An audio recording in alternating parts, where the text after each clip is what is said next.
제철 맞은 복숭아가 출하를 앞두고 있습니다. 올해는 때이른 무더위에 장마까지 다가오면서 복숭아 농가들은 걱정이 앞서고 있습니다. 이런 가운데 스마트 과원이 해법으로 부상하고 있습니다. 영월 고시굴을 살리기 위해 영월군이 발벗고 나섰습니다. 고시굴에 워터슬라이드와 대포 분수, 키즈 워터풀까지 침체된 고시굴의 활기를 불어넣기 위한 다양한 인프라가 조성되고 있습니다. 신경호 강원도 교육감이 국제스케이트장 유치와 관련해 특정 지역을 지지했다며 비난의 목소리가 일자 도교육청이 유감을 표명했습니다. 민족사관고등학교가 5일 원주에서 2024년 상반기 학교 설명회를 열고 내년에 달라지는 입학 전형을 도내 학생들에게 안내했습니다.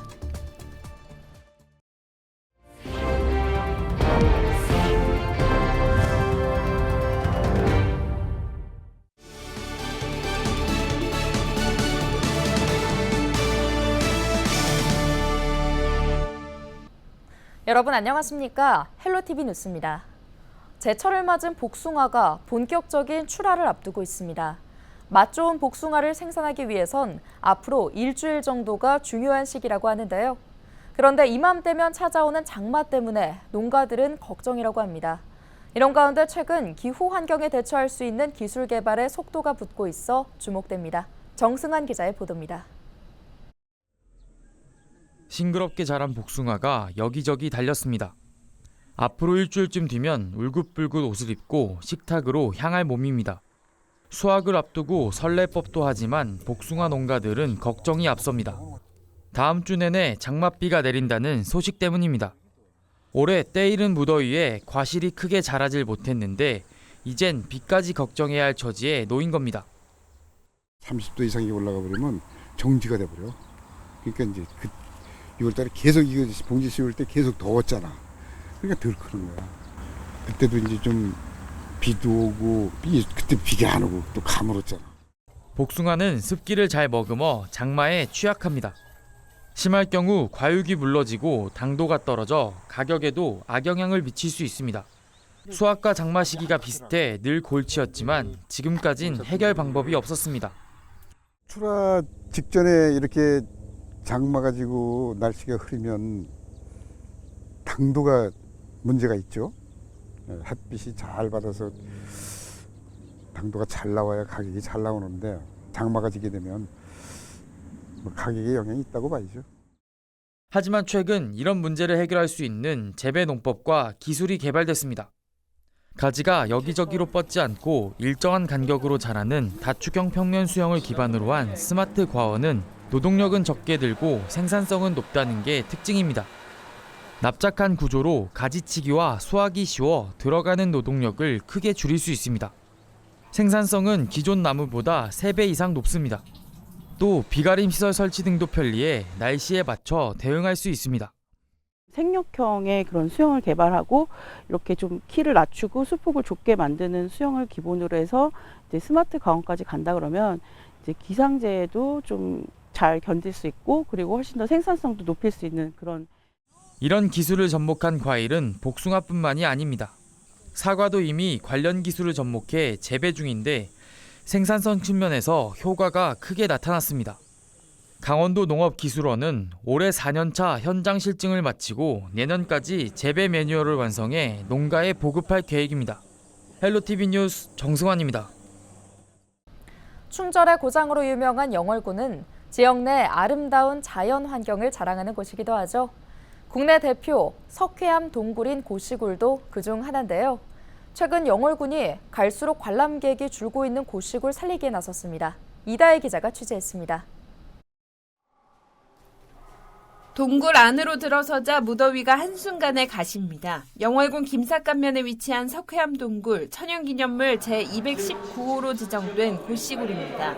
최소 4억 년 전 생성된 것으로 추정되는 길이 3km의 동굴은 연중 내부 온도가 15도 안팎으로 유지됩니다. 들어가 보니까 정말 시원해요. 에어컨이 필요 없는 것 같아요. 고시굴은 임진왜란 당시 의병장 고종원의 가족이 피신했던 거처로 고시 동굴이란 이름이 붙었습니다. 당시 전쟁을 피해 지냈던 생활 흔적도 남아있어 지질 연구는 물론 역사학습의 장으로도 인기를 끌었습니다. 지난 1969년 천연기념물 지정 이후 수학여행과 현장학습 등 단체 관광객과 가족 단위 방문객이 즐겨 찾는 지역의 명소가 됐습니다. 하지만 2000년대 이후 시설이 낡고 도심 지역의 볼거리가 늘면서 고시구를 찾는 발길은 크게 줄었습니다. 시설의 노후화죠. 아무래도 지은 지 건물들이 40여 년이 가깝다 보니 아무래도 좀 낙후되어 있는 것은 사실입니다. 그런 것들에 대한 갈증이 좀 있죠. 영월군은 침체된 고시굴 활성화를 위해 물놀이장 조성에 나섰습니다.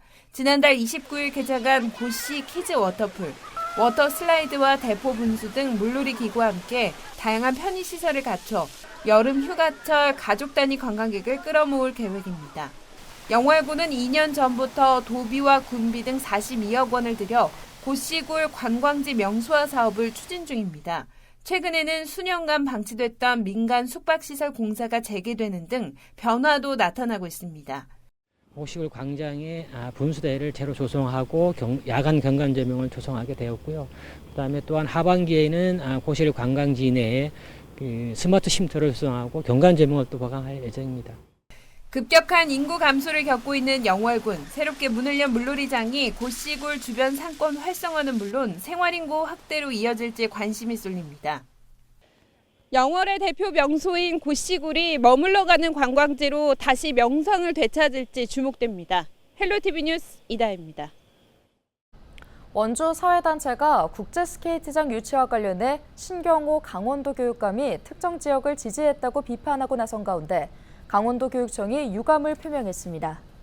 강원도 교육청은 4일 입장문과 영상을 통해 특정 지역을 지지하지 않았음에도 의도와 다르게 오해의 여지가 있는 보도가 나가게 됐다며 유감이라고 밝혔습니다. 원주 시민께서 불편한 마음을 가지시게 된 점에 대해 깊은 유감의 뜻을 전합니다.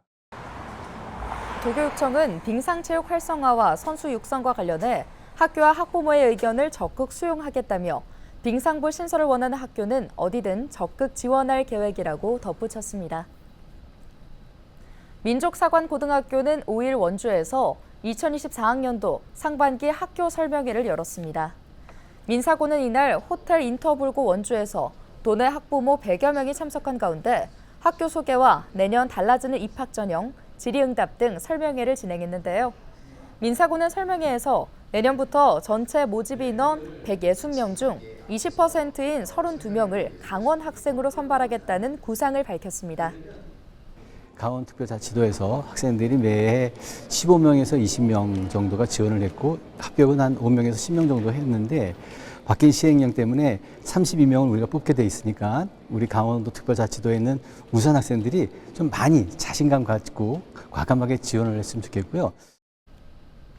이번 설명회는 교육부가 자사고 외고 국제고의 사회적 책무를 강화하기 위해 지역 출신 인재 선발 비율을 20% 이상으로 의무화함에 따라 내년 강원 학생 선발 확대를 알리기 위해 마련됐습니다.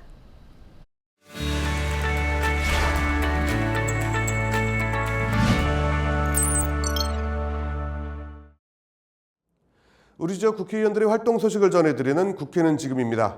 이번 주 우리 지역 국회의원들은 1호 법안 발의와 함께 다양한 활동 소식들을 전해왔습니다. 자, 먼저 강릉 지역구 국민의힘 권성동 국회의원이 22대 국회 1호 법안을 발의했다고 합니다. 권 의원이 발의한 1호 법안은요, 농산어촌 지역 대표성을 강화하고 준연동형 비례대표제를 폐지하는 내용의 공직선거법 개정안을 발의했습니다. 개정안을 보면 선거구 획정안에 농산어촌의 지역 대표성이 반영되지 않았을 때 국회가 선거구 획정위원회에 제의를 요구할 수 있는 사유를 추가했습니다. 또 준연동형 비례대표제를 폐지하고 병립형 비례대표제를 환원하는 내용도 담겨 있습니다. 권성동 의원은 현행 선거법이 국회의원 지역구 획정 과정에서 농산어촌의 대표성을 반영하도록 명시하고 있지만 강제성이 없어 인구가 적고 면적이 넓은 강원 지역이 피해를 받아왔다며 실효성을 강화하기 위해 개정안을 발의했다고 밝혔습니다. 다음으로는 홍천, 횡성, 영월, 평창 지역구 국민의힘 유상범 국회의원이 반가운 소식을 전해왔습니다. 횡성 구슬레 마을이 지방시대위원회에 2025년 농어촌 취약지역 생활여건 개조 사업에 선정됐다는 건데요. 구슬레 마을은 사업비 17억 9천만 원을 확보해 내년부터 3년 동안 낙후된 생활 인프라 개선을 위한 사업이 진행된다고 합니다. 이번 사업으로 구슬레 마을의 재래식 화장실 정비와 고령자 보행, 이동을 위한 교량 설치, 그리고 CCTV 설치 등 생활 안전 인프라 개선 등의 사업이 추진된다고 합니다. 더불어민주당 허영 국회의원이 당 정책위원회 예산결산 정책조정위원장으로 임명됐다는 소식입니다. 이번 임명은요, 허 의원이 국회 예결특위 민주당 간사로 내정된 데 따른 겁니다. 민주당 정책위원회는 국회 상임위원회와 상설특별위원회의 간사위원으로 각 위원회 소관 분야의 정책조정위원장을 맡아 원내 현안을 논의하고 조율하는 기구입니다. 자, 끝으로 동해 태백 삼척 정선지역구 국민의힘 이철기 의원이 SNS를 통해 전해온 소식입니다. 지난주 금요일 폐광지역 지정 면세점 설치를 위한 관세학회와의 토론회에 참석했다는 소식인데요. 이철기 의원이 1호 법안으로 발의했던 내용이기도 한데요. 폐광지역 경제 활성화를 위해 총력을 기울이고 있는 모습에서 폐광지역을 대표하는 이철기 의원의 활동에 응원을 보내드리고 싶습니다. 자, 지금까지 국회는 지금이었습니다.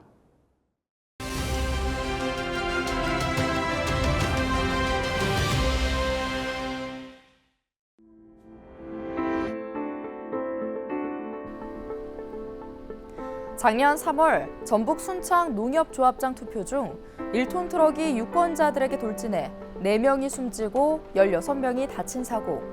지난 2월 서울 은평구 불광동 연서시장에서 SUV 차량이 추돌해 1명이 사망하고 11명이 다친 사고. 사고 운전자는 모두 70대였습니다. 그리고 최근 서울시청역 인근에서 발생한 역주행 인도 돌진 사고. 16명의 사상자를 낸 이 사고를 일으킨 운전자는 68세였습니다. 그러자 고령자 운전면허 제한 논란이 다시 불붙고 있는데요. 실제로 지난해 65세 이상 운전자가 가해자인 교통사고는 39,614건으로 3년 연속 증가한 동시에 통계 집계 이후 최고치를 기록했습니다. 전체 교통사고에서 차지하는 비율도 20%로 1년 전보다 늘었습니다. 고령자들의 교통사고를 예방하기 위해 각 지자체는 운전면허를 반납하는 고령자들에게 10만 원에서 30만 원 규모의 현금성 인센티브를 지원하며 자진 반납을 유도하고 있지만 면허 반납률은 2% 안팎에 그치고 있습니다. 정부가 한때 도입하려 했다가 노인 차별 비판에 하루 만에 철회한 고령운전자 조건부 면허제를 재검토해야 한다는 의견도 나옵니다. 그러나 운전이 필수 생활 수단이 되는 경우가 많고 당장 생계를 유지해야 하는 운송업자들의 경우 면허증 반납은 힘들다는 입장입니다. 또 모든 고령자를 잠재적 교통사고 가해자로 몰아가는 것은 대단히 차별적 발상이라는 의견도 존재합니다. 따라서 연령에 관계없이 인지 능력과 신체 능력 등 안전한 운전 능력을 운전면허 교부 조건으로 삼되 고령자들은 검사 주기를 달리해야 한다는 의견도 있습니다. 충분한 여론 수렴을 통해 사회적 합의를 마련해야겠습니다. 헬로티비 브리핑이었습니다.